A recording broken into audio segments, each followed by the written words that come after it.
সমগ্র সৃষ্টিকে ভস্ম করে দেব।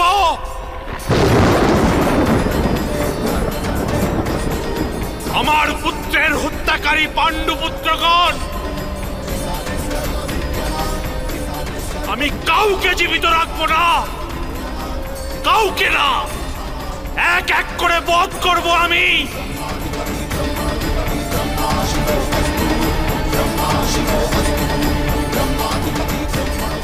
ভগবান পরশুরাম নিজের সমস্ত অস্ত্রের জ্ঞান আমাকে দান করেছিলেন। ওই অস্ত্রের দ্বারা ভগবান সমস্ত সৃষ্টির বিনাশ করেছিলেন, একবার নয় 21 বার। এই দ্বিতীয় ব্রাহ্মণের ক্রোধ দেখো এবার, এই দ্বিতীয় ব্রাহ্মণের ক্রোধ দেখো পাণ্ডুপুত্রগণ।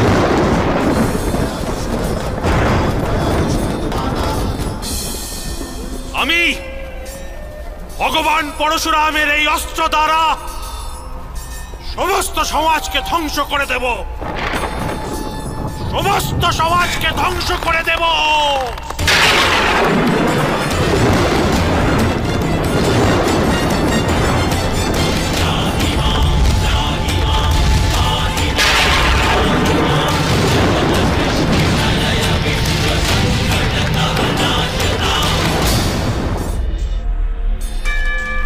অবশ্যই সমগ্র সংসারের বিনাশ করে দিন গুরুদ্রোণ।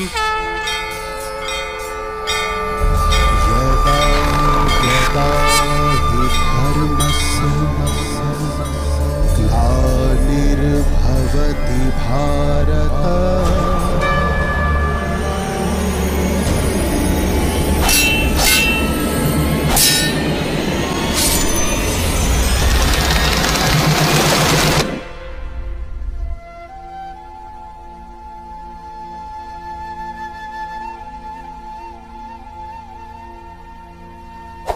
यदा यदा हि धर्मस्य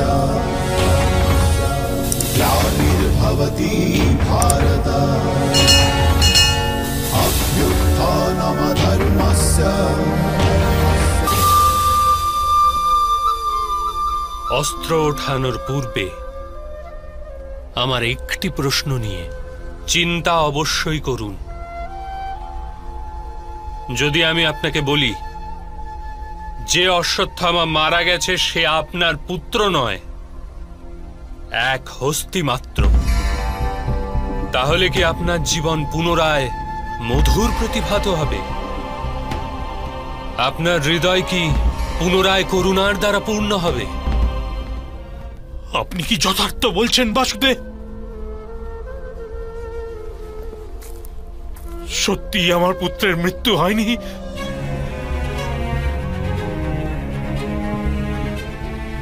যদি আজ আপনার পুত্রের মৃত্যু না হয় তবে কাল হবে।